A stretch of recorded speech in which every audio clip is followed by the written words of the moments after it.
There is a pattern most never see until it has already consumed them. It doesn't begin with shouting, chaos, or visible conflict. It begins quietly, through subtle tension, emotional shifts, unspoken expectations, and reactions that feel disproportionate to the moment. And before long, what once felt like connection becomes a battlefield of emotions, where clarity is replaced by confusion, and peace is replaced by constant reaction. We often blame the other side. We say, they create drama, but this is only half of the truth.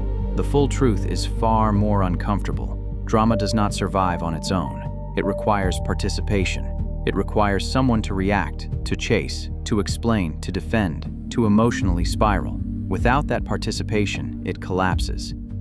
And yet, many fall into it willingly, almost instinctively, as if pulled by something deeper than logic. What we are really facing is not simply another person's behavior, but our own lack of control over ourselves. The inability to remain still when provoked. The inability to observe without immediately reacting. The inability to separate what is within our control from what is not. And this is where everything begins to break down. As Marcus Aurelius once wrote, "You have power over your mind, not outside events. Realize this, and you will find strength." But most do not realize this. They hand over their power freely, reacting to every shift, every tone, every perceived slight.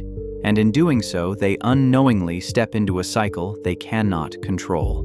So we walk this path together, not to point fingers, not to judge, but to understand, to see clearly, to reclaim control over ourselves.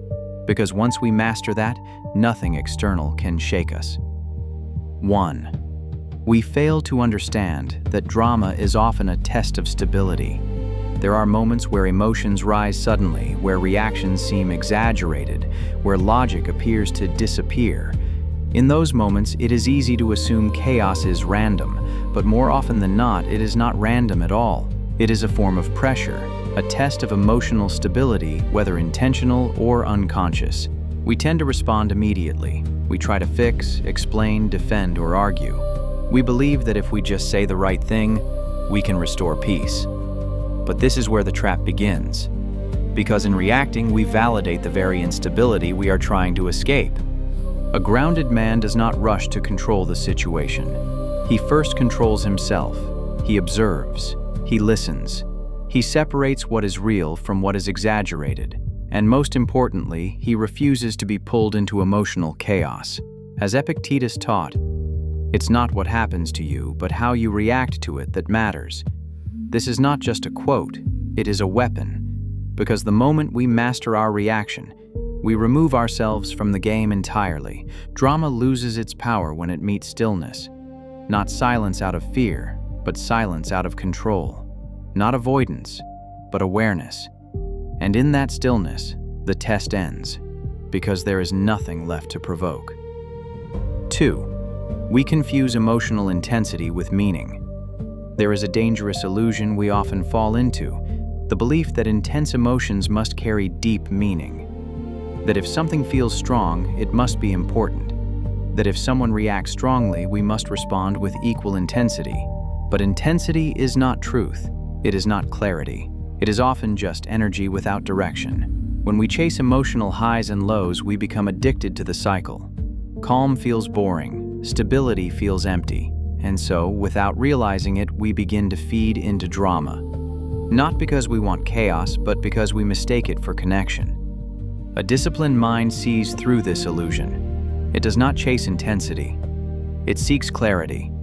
It values peace over stimulation, understanding over reaction. Seneca warned about this long ago, saying, "We suffer more often in imagination than in reality." Much of what feels intense is not even real. It is amplified perception, fueled by unchecked emotion. When we detach from the need to feel something dramatic, we begin to see clearly, and when we see clearly, we no longer participate in unnecessary chaos. 3. We seek validation instead of standing in self-control. At the core of many reactions is a hidden desire to be understood, to be validated, to be seen as right. And when that validation is not immediately given, frustration rises. We push harder, We explain more, we argue longer, but this pursuit of validation is what keeps us trapped. Because the moment our emotional state depends on another person's response, we lose control over ourselves. We become reactive, unpredictable, easily shaken. A man grounded in discipline does not need immediate validation. He does not need to win every argument or correct every misunderstanding. He knows who he is, and that knowledge does not depend on external approval. This is the quiet strength that most overlook. Not loud dominance, not aggressive control, but inner certainty. As Marcus Aurelius reflected, we must be like a rock against which the waves continually crash, but it stands firm. The waves do not stop, but the rock does not move. When we stop seeking validation, drama has nothing left to attach itself to. 4. We react to emotion instead of observing it. Emotion is not the enemy, but unobserved emotion is. Most people experience emotion and immediately become it. Anger arises, they become angry. Frustration appears, they become frustrated. There is no space between feeling and reaction, but that space is everything. When we learn to observe emotion instead of embodying it, we create distance. We see the emotion for what it is, a temporary state, not a command we must obey. This is where real control begins. Instead of reacting, we pause. Instead of speaking, we reflect. Instead of escalating, we stabilize. This does not mean suppressing emotion, it means mastering it, understanding it without being controlled by it. And when we do this consistently, something powerful happens. Drama no longer escalates, it dissolves, because it cannot survive without reaction. 5. We fear silence and stillness. There is a discomfort many feel in silence, in not responding immediately, in not filling the space with words, explanations, or reactions. So we speak too quickly. We react too soon. We engage before we understand. But silence is not weakness, it is control. A man who can remain silent in the face of provocation is not avoiding the situation, he is mastering it. He is choosing when and how to respond, rather than being driven by impulse. This kind of stillness creates clarity. It allows emotion to settle. It reveals what is truly happening beneath the surface. And often what seemed like a major conflict dissolves when not fed by immediate reaction. We must become comfortable in that silence, because within it, we regain power. 6. We forget that peace is a choice, not a circumstance. Many believe peace comes from external harmony, that if others behave correctly, if situations unfold smoothly, then we can finally be calm. But this is an illusion. Peace is not something given to us. It is something we choose, moment by moment, regardless of what is happening around us. When we anchor ourselves internally, external chaos loses its grip. We are no longer pulled in every direction by other people's emotions or behaviors. We become steady, grounded, unshaken. This is the path we walk, not one of avoidance, but of mastery. Not one where drama disappears from the world, but one where it no longer controls us. And in that state, everything changes. Conversations become clearer. Decisions become sharper. Life becomes quieter. Not because the world has changed, but because we have. We no longer fall for the trap. We no longer feed the cycle. We stand firm, not through force, but through control over ourselves. And that is where true strength begins. There is a story told of Epictetus, who was once a slave under a cruel master. One day, his master twisted his leg with increasing force, almost as if waiting for a reaction. Fear, anger, resistance. But Epictetus simply said calmly, "You will break it." And when it finally snapped, he did not scream. He did not curse. He only added, "Did I not tell you?" This is not a story about pain. It is a story about control. The external force was brutal, but his inner state remained untouched, and that is what most fail to understand. Chaos can surround you, but it only consumes you when you allow it to enter your mind. Now imagine a modern version of this same principle. A man receives a message late at night. Accusations, emotional spikes, contradictions. Every instinct tells him to respond immediately, to defend himself, to correct the narrative. His heart rate rises, his mind races, his fingers hover over the keyboard.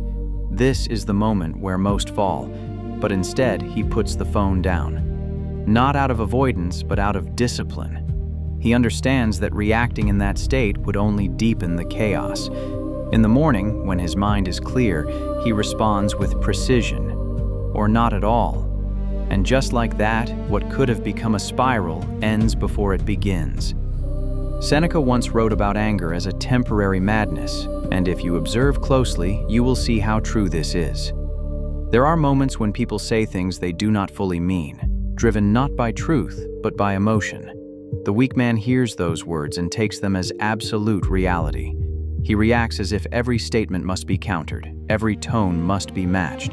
But the disciplined mind recognizes the madness for what it is, a passing storm, not a permanent condition.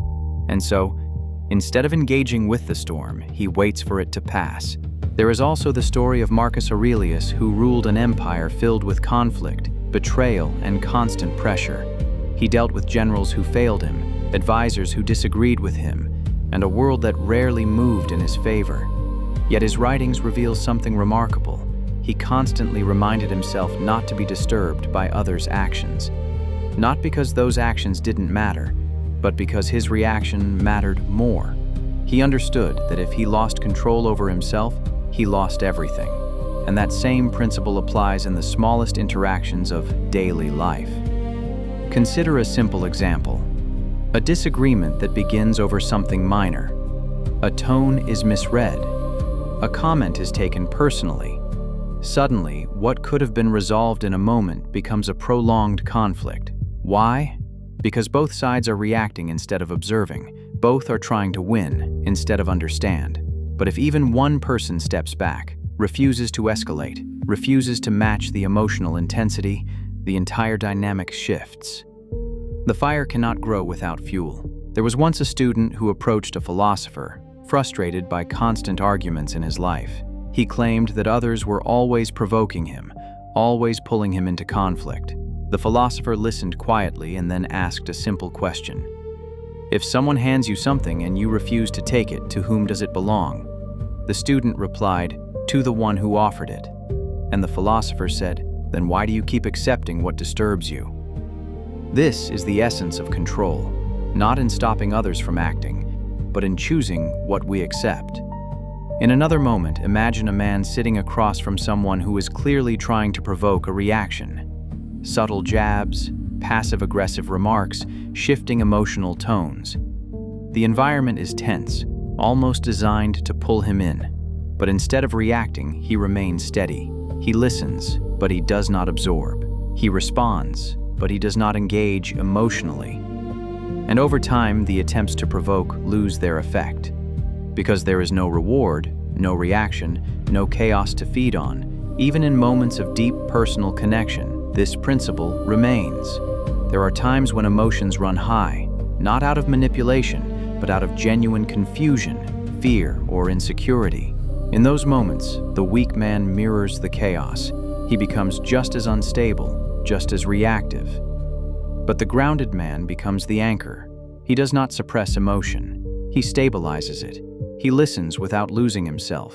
He speaks without escalating. And in doing so, he transforms the entire interaction. Epictetus also taught that we must train ourselves daily, not in moments of crisis, but in moments of calm. Because when the test comes, we do not rise to the level of our expectations. We fall to the level of our training. If we spend our days reacting to small inconveniences, we will react to larger ones as well. But if we train ourselves to remain steady in the small moments, that steadiness carries over into the larger storms. Picture a man walking through his day. Traffic delays, minor frustrations, unexpected changes. Each moment is an opportunity.